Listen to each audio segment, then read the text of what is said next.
Live from our studios here at Kokomeme in Accra, this is Joy News Prime with me, Carlos Kaloni. In the headline, who tries selling of the Speaker of Parliament House while he still lives there? Many of you don't know that even the residence of the Speaker was almost sold to private sector. Actually, it was given out. And U.S. Ambassador to Ghana incurs the wrath of some members of Parliament as they unleash blistering verbal attack after the ambassador warned Ghanaian product may be blacklisted in the United States market if anti-LGBTQ bill is passed. I have no doubt that such legislation would have a chilling effect on Ghana as an investment destination. Companies have already talked to me about American consumers being unwilling to buy things that are made in a country with such repressive legislation.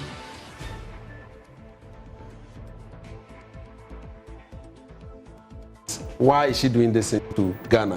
Why is it that it's only Ghana that wants to pass this bill and she's propagating that we should not pass it? If we pass it, America will not do business. She can go to hell. Also in the Joy News Poison for Gold documentary series, we find out that Ghana Water Company Limited, the Boase intake point of the Pra River contains high levels of arsenic, lead and chromium.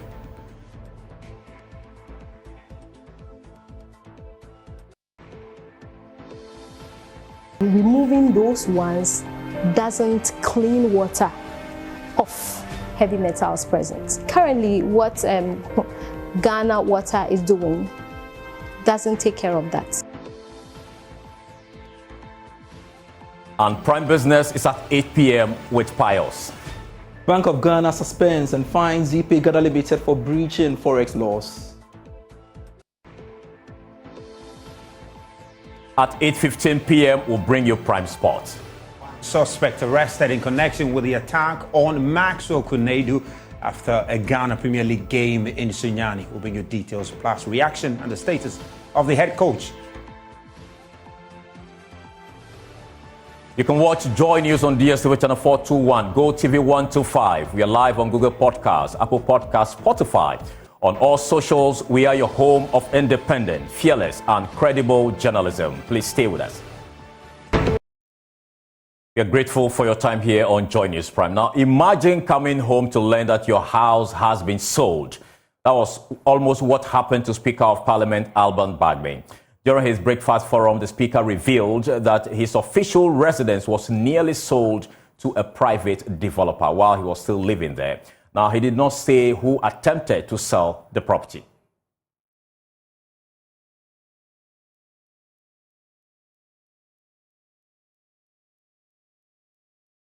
Many of you don't know that even the residence of the Speaker was almost sold to private sector.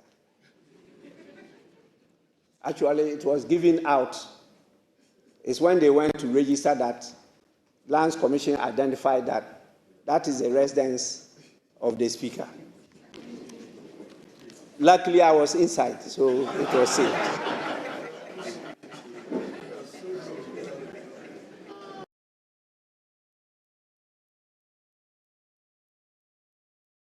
So the key question is who tried to sell the Speaker's bungalow? Meanwhile, Works and Housing Minister Francis Asensubuachi has distanced himself from the supposed sale. That's why I'm saying they do things with impunity. You see, the rush for property, this private developer, well, I don't know the identity of the private developer, but I will not be surprised if the private developer is linked to the party NPP. The rush and the grab of lands this time around is too much. Like we said, after the reclassification is since Kufuor's days, but this particular era is something different. And I was not there, but I am sure speakers stated it with pain because I know who Speaker is. And so I'm sure he himself could not imagine it. And that was why he said it publicly. But you see, now that it's come up, we on the committee, we're going to look into it. We will certainly have to bring the minister to come and answer questions. We have to do that. After that, Ghanaians, all of us will get to know why they have to do that. And I don't see it as a mistake at all because the residents have documents and no private person could have bought that place if the ministry didn't know about it. You You know that it's not possible for someone else to sell out that property without the ministry's knowledge. And the ministry is aware that that is the official residence of the speaker. And so they did it with impunity. And the minister must come and answer questions on it. Now, my colleague MFA Appel joins me in studio with more. You have been doing some digging on this matter. What can you tell us? In the last few minutes, we know that the Lands Commission has been issuing a statement. So we sought to get some clarity from the Works and Housing Ministry. Once the Speaker raised those concerns, we went to the Works and Housing Ministry, Anderson. So I spoke to him earlier and mentioned that his ministry has no hand in what the Speaker has been saying in terms of the sale of that property. Is that bungalow in Cantonment? And from our checks at the Lands Commission, we know that there was an application on the 15th of November 2023. But from our checks also, it's coming up that this particular land was was purchased in 1920. And we have a copy of that statement. Apart from the information that we got earlier, we used on Top Story, we are now learning of that official communication from the Lands Commission. And they said they become aware of the report in the section of the media suggesting that the Speaker's official residence at Cantonment has been sold to a private developer. Well, the Commission wishes to state emphatically that at no point in time was a said property sold to a private developer by the Lands Commission. The records available to the Commission indicates that the land in question was acquired in 1920 by a certificate of title dated 7th June 1920 for government services. It goes on to say that since 2003, the land has always been used as the official residence of the Right Honourable Speaker of Parliament. And then by an application dated 15 November, as I've been telling you, and numbered PSLS 002-1222, Parliamentary Service applied for a certificate of allocation to regularize the occupation of the land, which measures approximately 1.66 acres. Or its 64th regular meeting, at its 64th regular meeting held on 22nd December 2022, the Regional Lands Commission approved the application, and this is the Ladeko Topon Municipal Assembly. Well, that has been duly concluded according to the official statement that we are getting now from the Lands Commission. So in finalizing also on that statement, it goes on to say that on the 14th of February, the Lands Commission made an offer of allocation to the Parliamentary Service. Now, Parliamentary Service accepted the offer, and after paying the requisite fees, a certificate of allocation dated 28th April 2023 was issued to the Parliamentary Service. So the Lands Commission is therefore unaware of any purported sale of the Speaker's official residence to a private developer. The Commission wishes to reiterate its commitment to the prudent and efficient management of public lands in the national interest and promote effective land administration that is anchored on the highest standards of integrity, transparency, and candor. Interesting. So, but you've also been engaging the Lands Minister. What has he been saying? Of course, that's within his domain. And he mentioned that just when he also heard, or that issue from the Speaker was brought to his attention, he sought to get some clarity from the Lands Commission. And that's why we are seeing that statement in the last few minutes. And for him, he's out of town. But once he gets into town, this is a matter that they are going to investigate further. He's seeking audience with the Lands Commission and all the authorities regarding this particular land and then that bungalow to find out what exactly is happening. So an investigation has commenced in earnest on this particular matter, but he wants us to understand this assurance that has been given that the Speaker's bungalow has not been sold, even though the minority also raises concerns about if this particular land was purchased in 1920, it means that after 90 years, there must be an expiration, and so there must be a renewal amongst others. In the coming days, we'll get some clarity on what really this is about, but as we speak, the Speaker is safe in that particular land. Thank you. Hasn't been evicted yet. Thank you so much. MFA is my colleague here. We'll still keep your eyes on that particular story for you. Meanwhile, the Speaker of Parliament, Alban Bagbin, has declared Parliament will not be rushed on the affirmative action bill just laid before Parliament. Now, according to the Speaker, the International Monetary Fund, IMF, is asking government to pass the bill through a certificate of urgency. But Alban Bagbin said the bill is too important to be rushed through Parliament and the House will not kowtow to the IMF. You can see the arm of the IMF in a lot of provisions in the budget. And a critical bill like the Affirmative Action Gender Equality Bill has come to Parliament under a certificate of urgency. Please, it won't happen. We won't pass it under a certificate of agency. There are critical stakeholders we must consult and make sure we go together. We will not be dictated to by IMF. That one, you can be sure. Not this bill. This is a very critical bill that IMF itself should know that we need the buy-in of the stakeholders to be able to implement it. The IMF should know that Interparliamentary Union has fixed 2040 for all parliaments in the world to reach gender parity, 50-50. Not only in parliament, but outside parliament. And we need to deliberately focus on this, and this must be legitimized in a law. We cannot, under a certificate of agency, go through this one and get it properly positioned. The resolution we passed at the IPU is that any parliament that fails to get gender parity by 2040 will not be a member of the Interparliamentary Union, but an observer. That will be your status. And you know what you stand to lose from that. Ghana will not be left behind. We have a long way to go. Parliament 14.5% to get to 50%, and we'll be passing laws on the certificate of agency and be getting the blame, not IMF. And when they get to the Supreme Court, they strike out the law and they say Parliament is no good. Please, not under my watch. If even members decide that I leave my seat, I'll thank you and go home to rest. Now, away from Parliament, an Accra High Court has commenced a full trial of former Minister for Water Resources, Works and Housing, Collins Dauda, and 4 others. Now, the former minister and the 4 others are facing 70 charges for willfully causing financial loss to the state over a 200 million sum approved for the Saglemi housing project. The 5 accused persons are now left with 4 because one of them has passed. Legal Affairs correspondent Richard Kujonyako was in court and has more in the following report. The court first inquired about the whereabouts of the former minister, Collins Dauda. His lawyers said the MP received an emergency invitation to South Africa to attend a Pan-African conference between November 20 and November 24, and that his absence was not deliberate. State prosecutors raised questions as to why the former minister's passport was deposited with the court as part of his bail conditions, and that he was to notify the court before he could travel out of the country, but he still traveled out without the court's notice.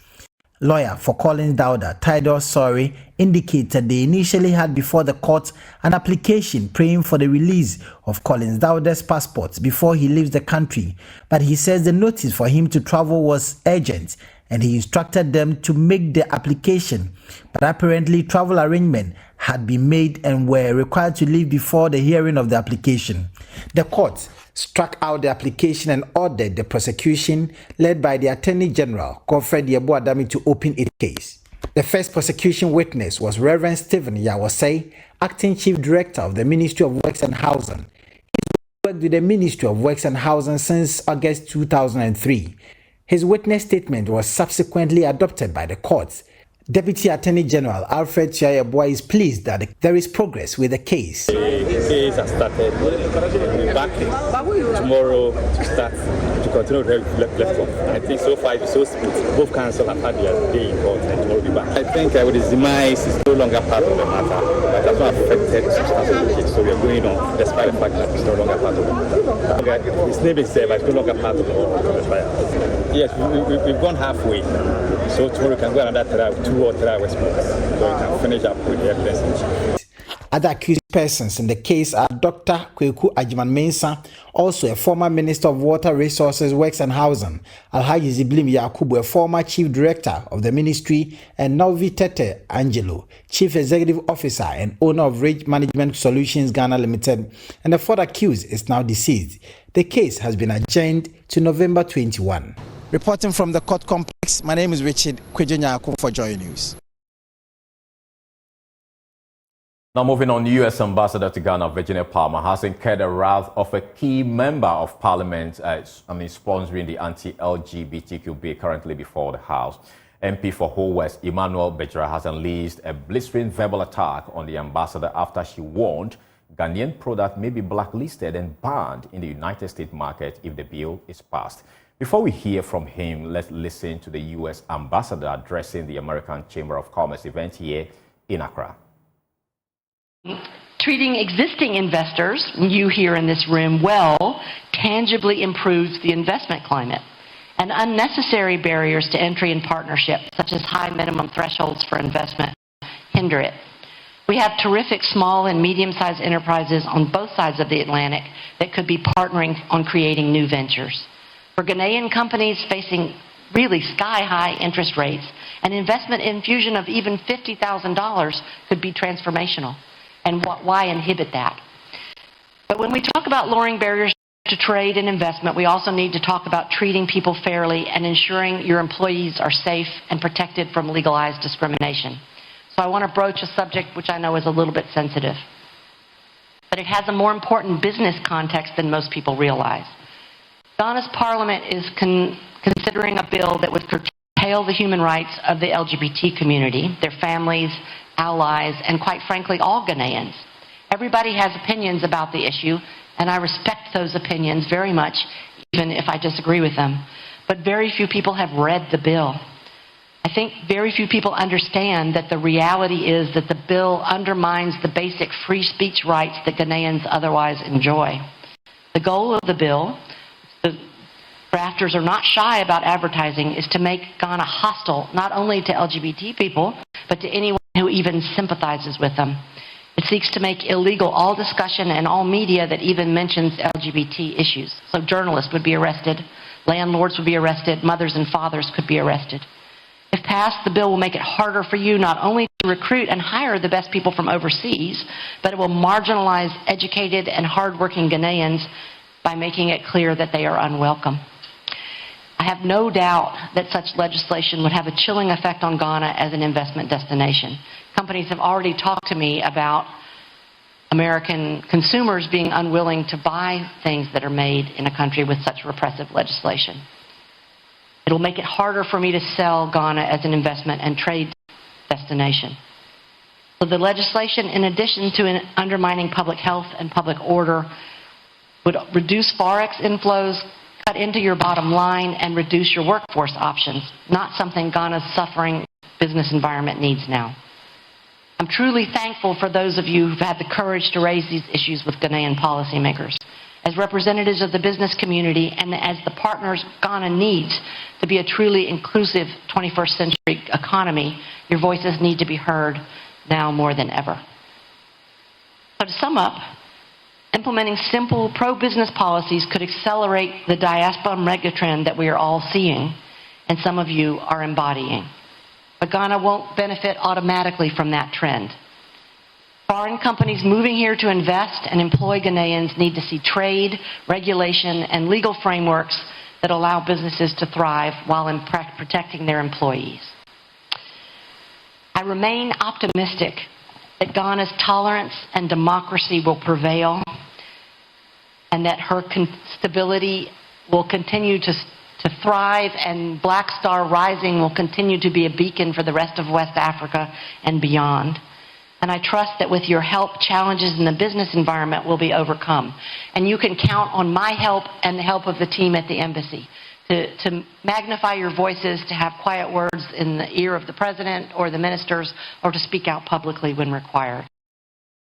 Well, a key sponsor of the promotion of proper human sexual rights and Ghanaian Family Values Bill 2021, Emmanuel Bejra, has been expressing his outrage at the comment. Has gone to the second reading already. Okay. This is the report from the committee. It's passed to the second reading. So we are now going to consideration. Yes, we've almost there. In fact, I should have brought our votes and proceedings as well as our. It's been advertised since Monday. Last week Monday for the consideration stage, and so our understanding is that before we rise on the 22nd of this month, 22nd of December, we have passed the bill. what we've done largely since the private members bill, we've agreed with the committee, that's the legal constitution committee, to go through the bill and agree as to areas that we need to make changes, amend, which we have done. We've accepted it largely, and also together with our sponsors. We have the coalition of proper human sexual rights that sponsor the bill through us as private members and the general public. And so there are few changes to the original bill, which we have all accepted. So as for the consideration, I think 1 or 2 days should be able to finish it.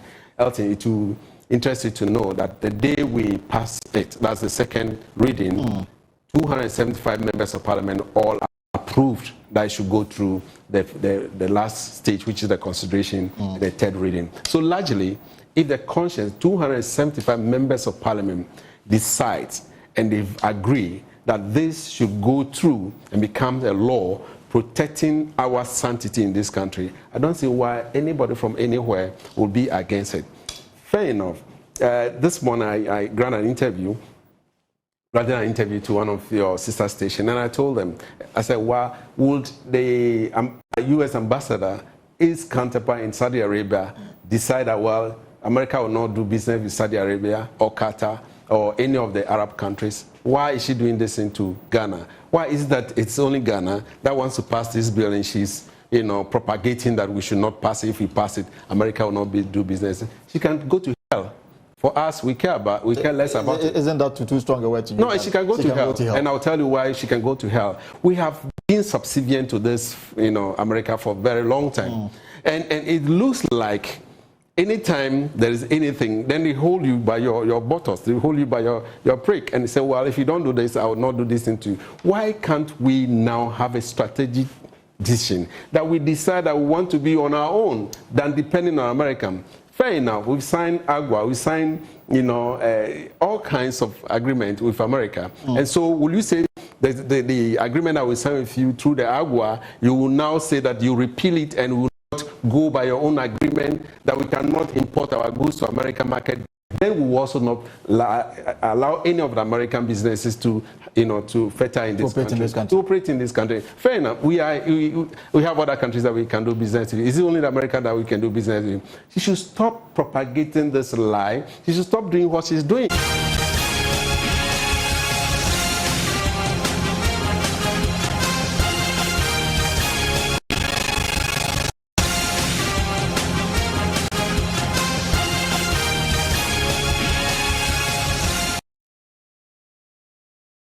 Minister for Trade and Industry and MPP MP for Adansaskwa has backed decision of the party to expel 4 leading members of the NPP.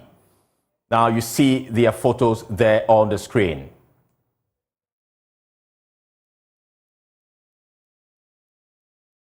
MPs are former General Secretary Nana Ohenento. We also have the former Adenta MP Boabin Asamoah, as well as former Medina MP Boniface Sadiq and Hobson Adoye. They've all been axed from the party after allegedly open aligning with the independent presidential aspirant Alan Tremanten. Now, the Adansaskwa MP said the party's constitution is clear and the 4 persons knew there will be consequences for their actions.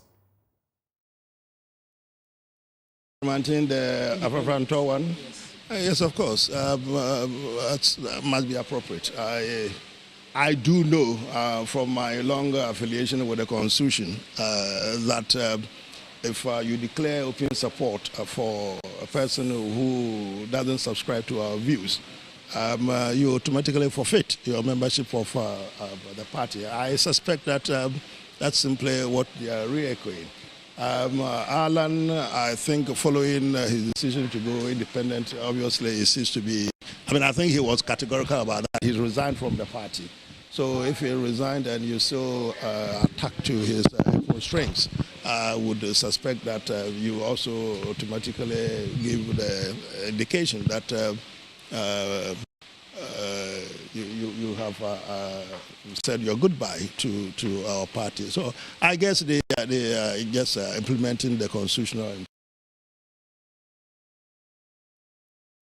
When asked why the party did not first grant the 4 affected persons hearing first before expelling them, the Adansi Asukwa MP argued there was no obligation on the party to first hear them. It's automatic. I think the phrase is in there, automatic. I mean, the bit about fair hearing, you got to get it right. The natural justice principles. When allegations are made, you need to be heard from. Explain, give your side of the story. This is not the case. This is a case where the Constitution states in clear terms, if you do A, B, C, D, you automatically, we don't come back to you for you to explain. We all have eyes. We see what is going on. You do what you are supposed not to be doing because of the constitutional imperative, the constitutional mandate. You sin against those principles. So when the evidence is clear, it's beyond argument that you have sinned against the stipulations that I've talked about, there's no need for what do you call it? A hearing to achieve what? We don't call you to explain anything.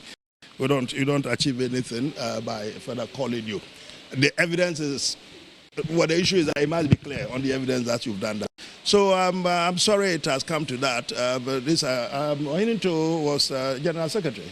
Yes. Yeah, Hobson, very good bloke. Then Boniface, my friend. Yeah, and then Babian Samoa. Yeah, they were all batting very strongly. So I'm not happy, but I think if we look at the Constitution. The General Secretary and the Chairman, the party hierarchy will not have been given much of a choice.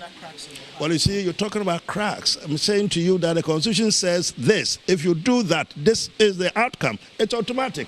You are now the chief lawyer, so you shouldn't be asking these questions. So there shouldn't be any crack at all.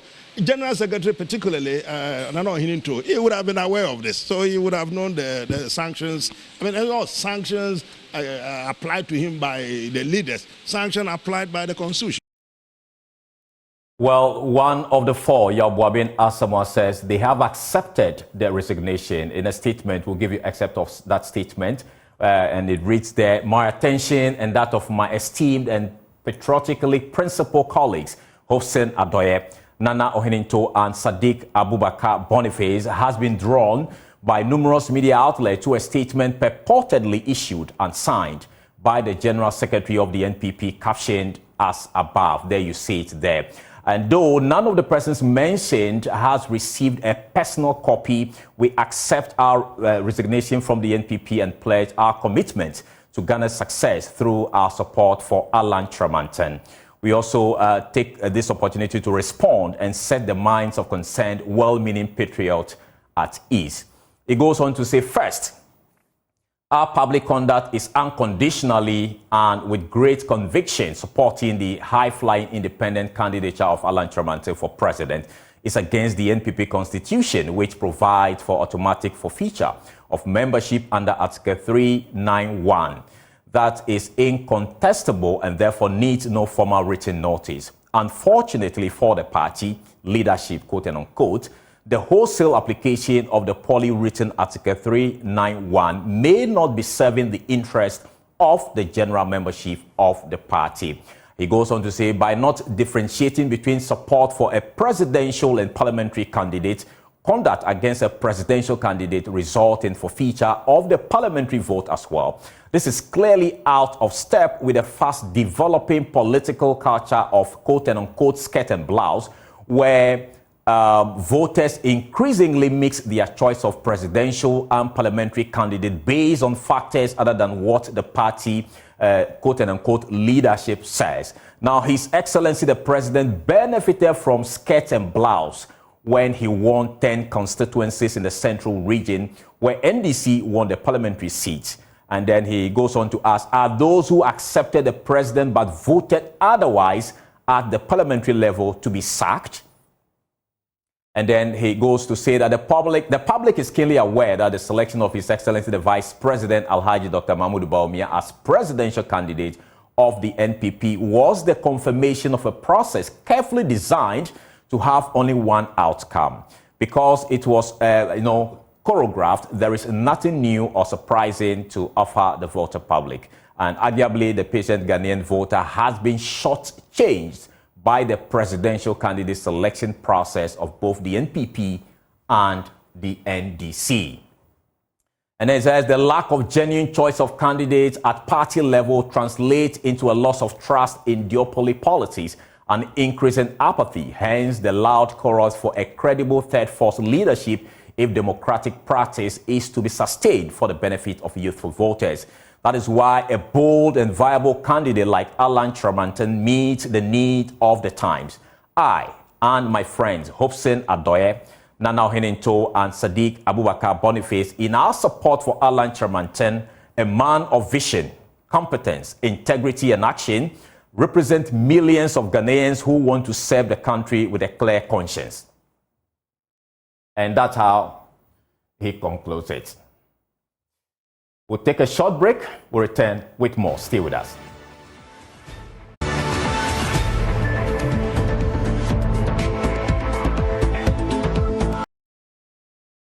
Welcome back, and thank you so much for staying with us here on Joy News Prime. Now, flag bearer for the NDC, John Mahama, says taxes on betting will be among taxes his government will review when voted to power. The bill to tax sports betting and lottery was passed in March 2023.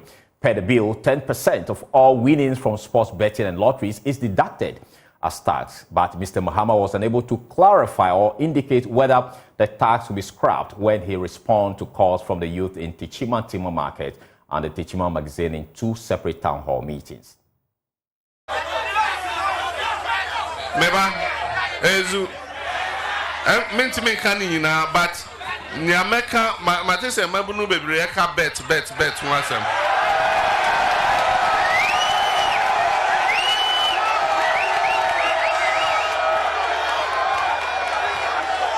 Ezu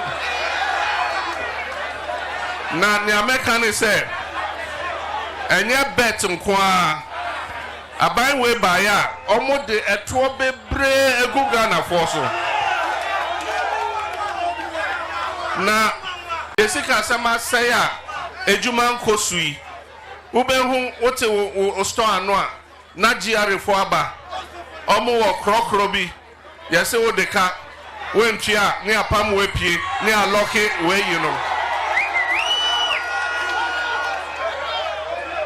About we buy ya COVID levy. Abra COVID buy, yes, oh, your mamu show free, your mamu light free. A bit and show at the support, but jina, quaint and fifi, a jare, yes, and show you free. Ye two about man omu ye ya any the 1% COVID levy as some editor so. And it's our taxes no enya no kwa bet enya bet kwa bebre. Na the American say me kase ye be you na be we na be ye be you. Also ye ba ye be adwumaden said ye be ya ye be tete sa tax ni nyina so.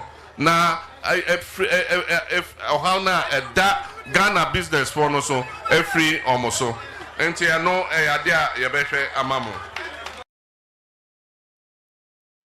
Now, leader and founder of All People's Party, Hassan Ayariga, has described the 2024 budget statement as a strategic campaign budget for the ruling New Patriotic Party. According to him, the budget is a means of gathering enough resources for the government to campaign ahead of the 2024 general elections. He spoke in an interview with my colleague Nana Bwachi Yadom in Kumasi. What's your take on the budget? I think that it's a budget prepared to get enough resources to campaign.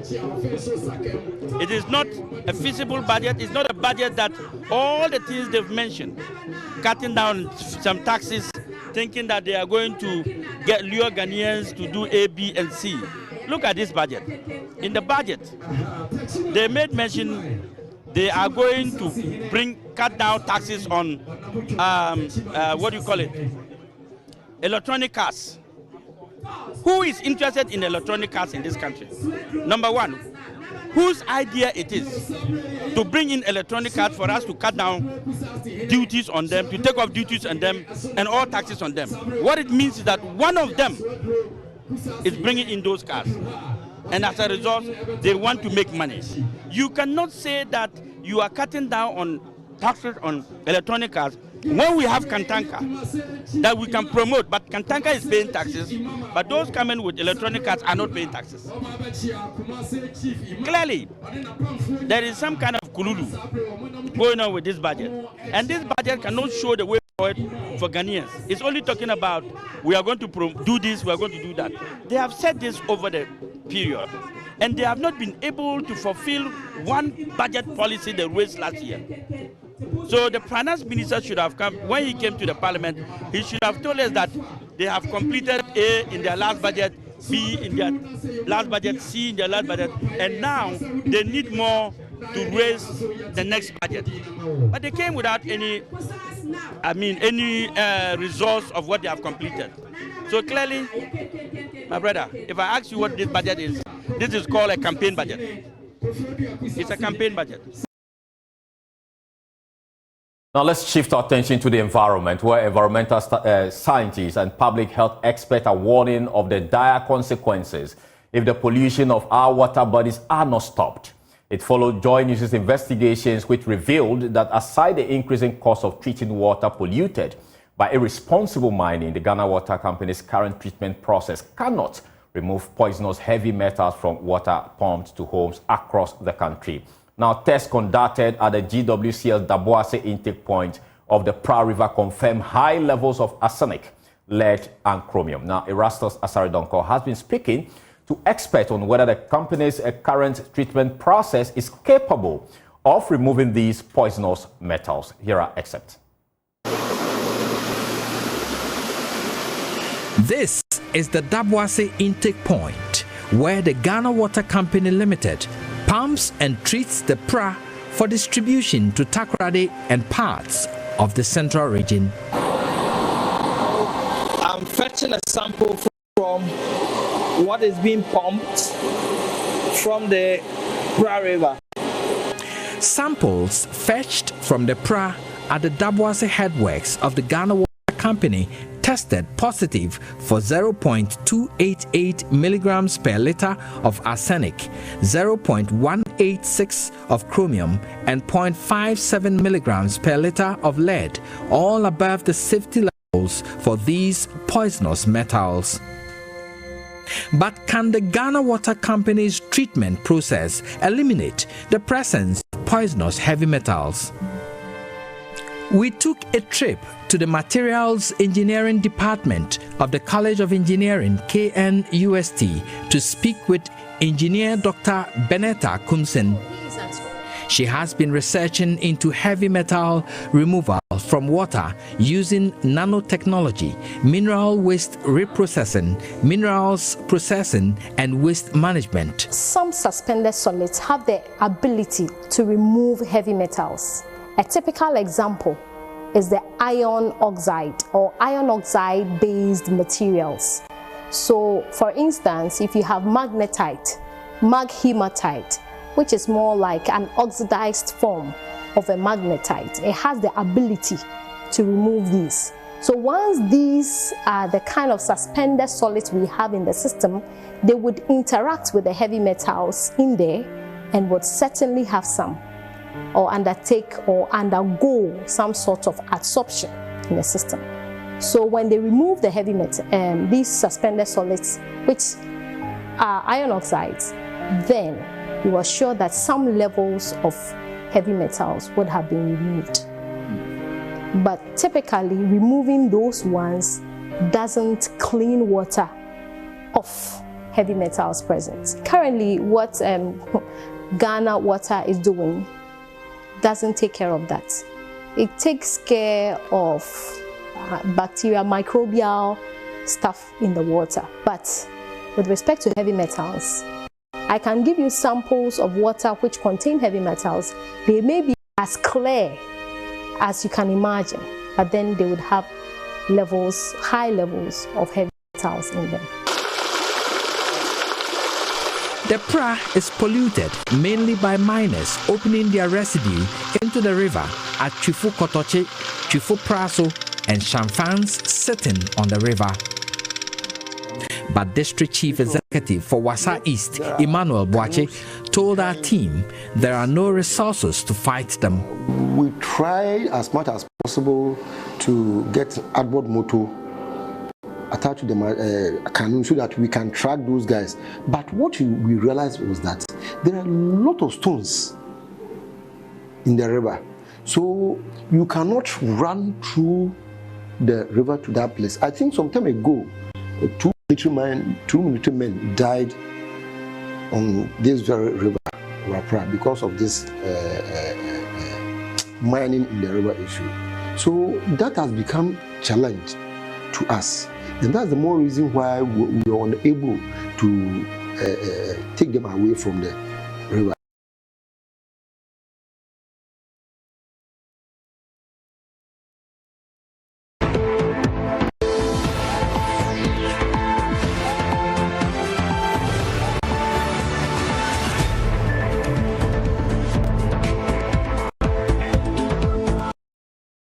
You're still watching Joy News Prime here with me, Carlos Caloni. We'll take a short break. We'll return with more. Stay with us. Now, the paramount chief of the Asogli State, Togbe Afede, the 14th, has challenged graduates of Ensign Global College to be problem solvers as they step out into the world of work. He was speaking at the 8th congregation ceremony for the Master of Public Health degree program at the college at Pong in the Eastern region. Rejoice Semefa has more in the following report. 24 students graduated from Ensign Global College with a Master's in Public Health. Speaking at the graduation, the Agbomefia of the Asogli State, Togbe Afede, the 14th, encouraged the graduating student to make a difference. The paramount chief also advised graduates to be ambitious and relentless in serving their communities. In Ghana, we are witnessing a difficult time in our economy. We've seen instability in the markets, financial markets, the exchange markets, and of course we've seen a slowing down of our growth as a country. We have seen increase in poverty and many of its consequences, including the exodus of a lot of our professionals, most notably professionals in the health sector pursuing greener pastures abroad. You have a responsibility to yourselves, to your families, to your communities, to our country and our continent. The starting point is that you must have objectives and you must have ambition. President of Ensign Global College, Professor Stephen Alder, expressed confidence about the graduates that have been churned out. We have invested in you because we believe in you. We have seen your greatness, and we expect each of you to be remarkable. We expect you to be fierce in your pursuit of improving the world, relentless in helping those around you recognize we have educated you to be exceptional, to be transformative, to be revolutionary. The college has also commissioned a multi-purpose center for human trafficking and liberation with ultra-modern state-of-the-art facilities. Founder and board chair of Ensign Global College, Dr. Lynette Gay, says the center is open to associations, churches, and the general public for conferences and conventions. She revealed that the college is set out to roll new programs such as the Masters of Business Creation and Masters of Health Management in September 2024. It's quite a large building. It's 3 stories. We'll have classrooms, we've got conference centers, and we're going to be using it for many purposes. There will be classrooms in there, but it's mainly going to be for conferences, for conventions, for other organizations that want to come and host one of their gatherings. Or Time for showbiz, and GQ is in studio. What do we have? Hi, Colors. So over the weekend, there was Showbiz Roundtable, and Ghanaian poet Nana Asase has expressed worry over how some non-musical artists are treated by event organizers. He was speaking at the 4th edition of the Showbiz, Joy FM Showbiz Roundtable.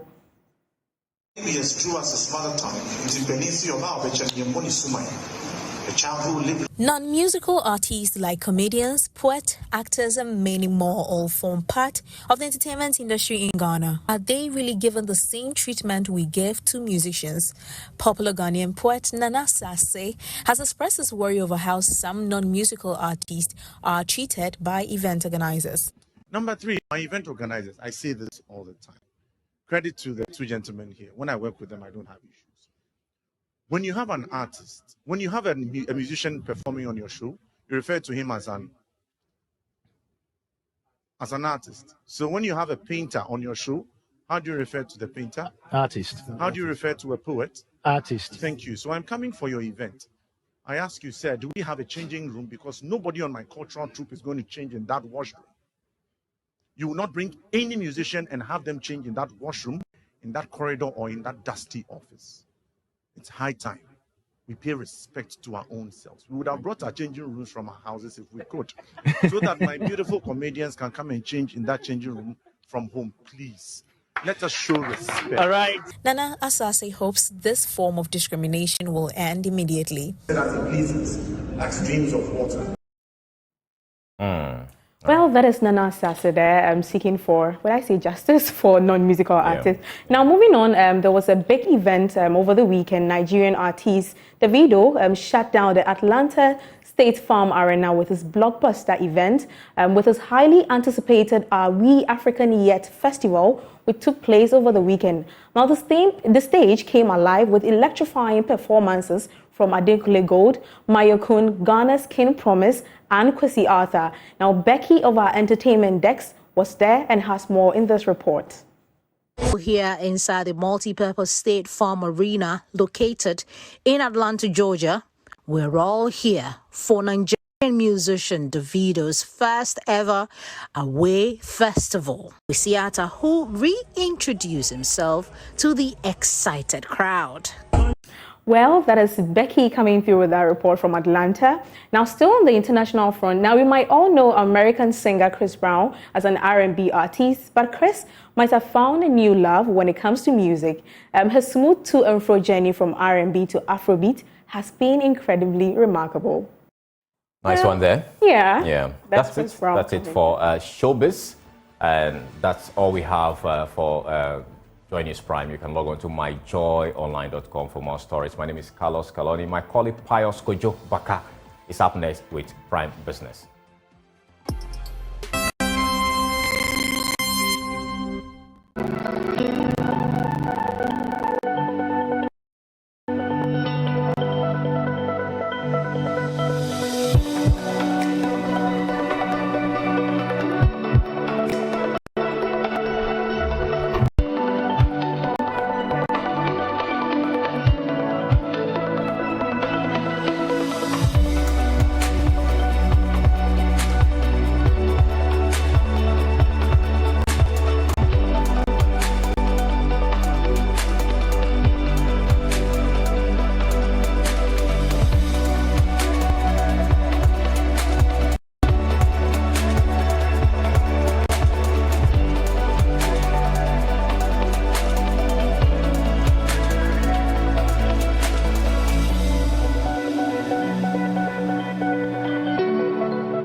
Hello, great evening to you. Warm welcome to Prime Business with me, Pius Kojo Baka. To one of our headline stories we are following up for you, the Bank of Ghana has fined and suspended the forex license of financial technology firm ZP. A statement from the Bank of Ghana issued this afternoon states that the action was influenced by ZP Ghana breaching the laws covering inward remittance. The Bank of Ghana also adds that the suspension of the forex license will run from 27th of November 2023 to 8th December 2023 for violation of sections of the Foreign Exchange Act 2006. And there you go with the statement on your screens there. It reads, the Bank of Ghana has fined ZP Ghana Limited for breaching Clause 7.3a of the inward remittance. Clause 7.3a states as follows that the settlement bank shall, quote, use the average interbank exchange rate published by the Ghana Association of Banks on the day the transfer is received or as prescribed by the Bank of Ghana for the conversion of settlement funds into local currency, end of quote. Further, the bank has suspended the forex license of ZP Ghana Limited from 27th November to 8th December 2023 for violation of Section 3, Clause 1 and 15, Clause 3 of the Foreign Exchange Act 2006, Act 723. It concludes by saying, by this notice, forex market players, including banks, forex bureaus, forex brokers, dedicated electronic money issuers, enhanced payment service providers, and money transfers operators are hereby cautioned to adhere strictly to the applicable forex market regulations and guidelines. And of course, this is signed by the Secretary, Sandra Thompson there. And to some other stories, government says it is taking additional measures to help check borrowings to manage the country's rising debt stock in 2024. These initiatives have been captured in the Debt Sustainability Strategy report for the next 5 years. George Yafe reports.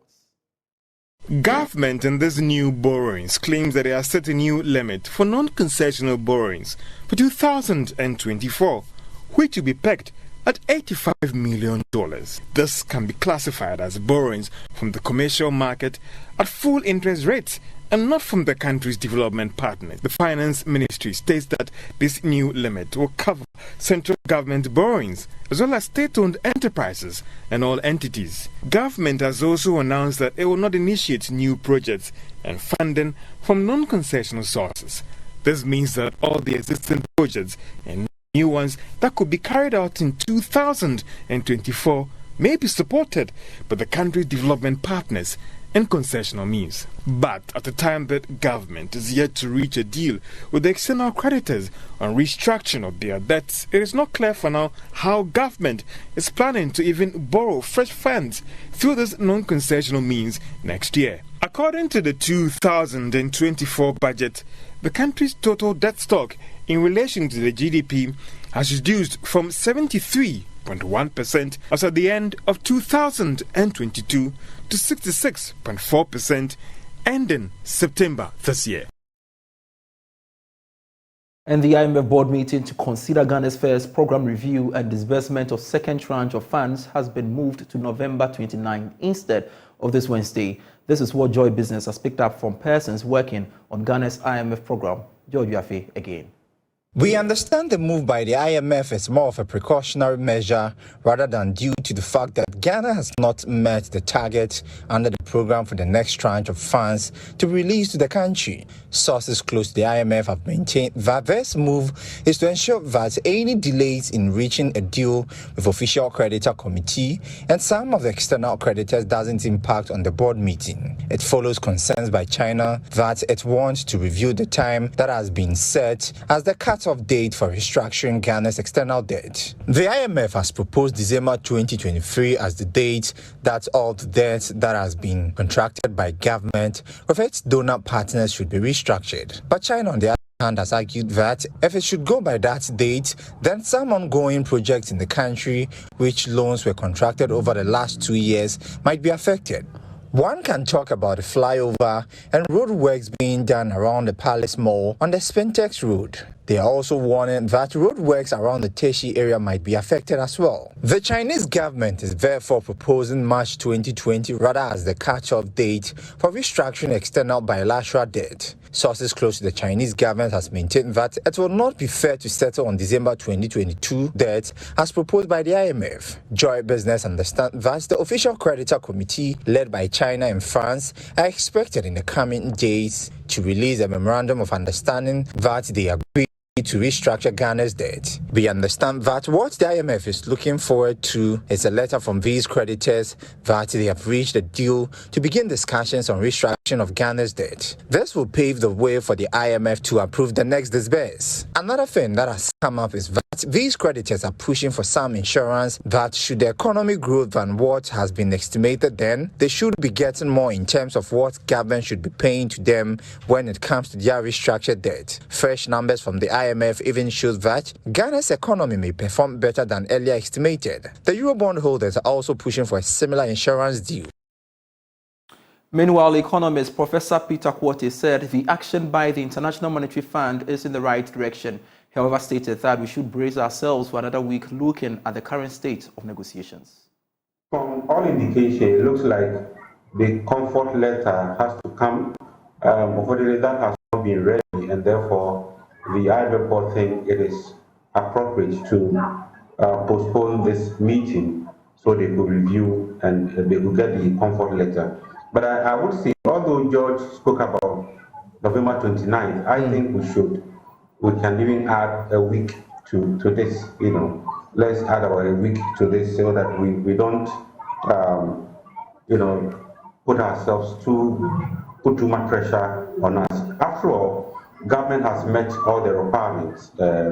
There's supposed to be a deficit gap of 0.5% of GDP, which has been met, and we also supposed to have read the budget, that has been done as well. So all that is required is the comfort letter from the creditors, and I believe that discussion has to go on.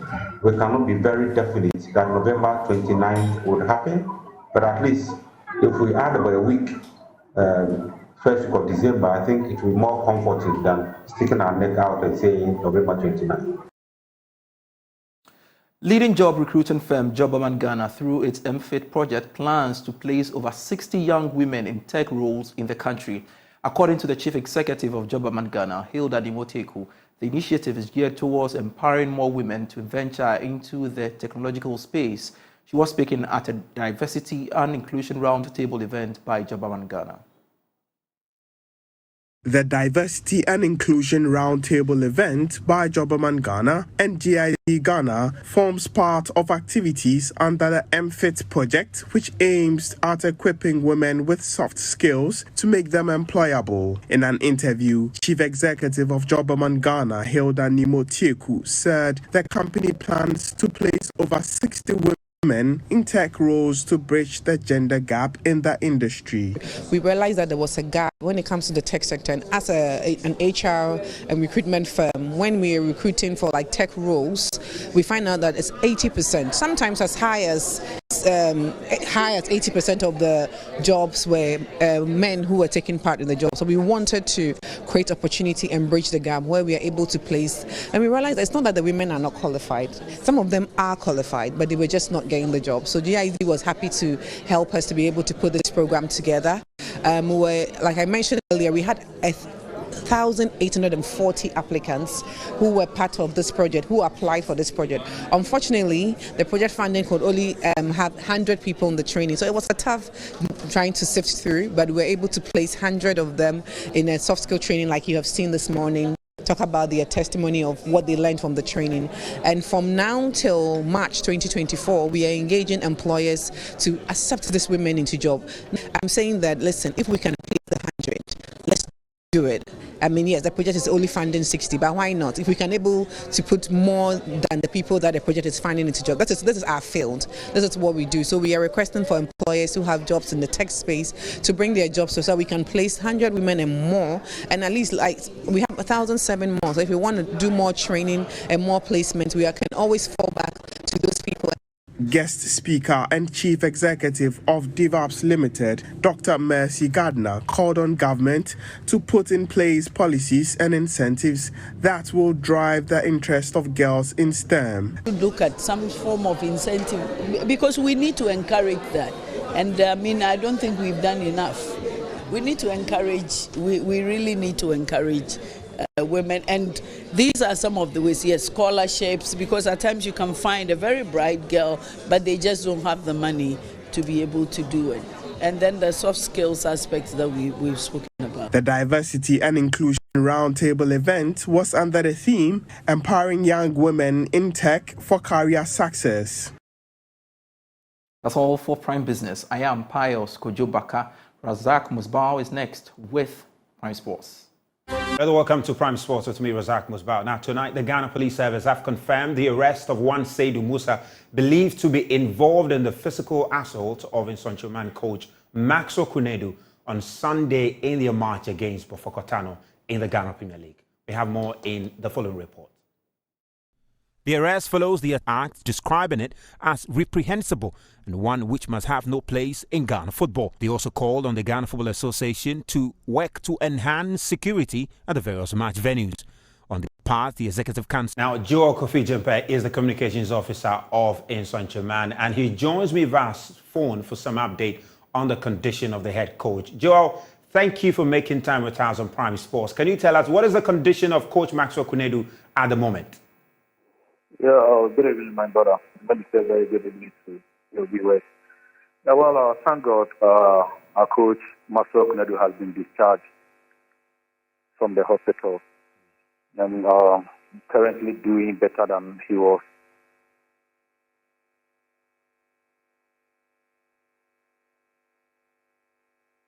Yeah, I don't know if you can hear me. Yeah, we can hear you. Go ahead. Go ahead. Yeah.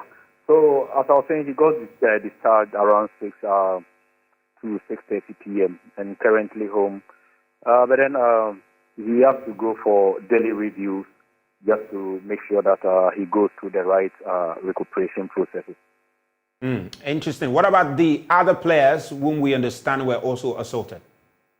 Well, we had about 13 players who also got beaten, but then theirs weren't that serious. We got one of our players who was admitted to this afternoon and also got discharged.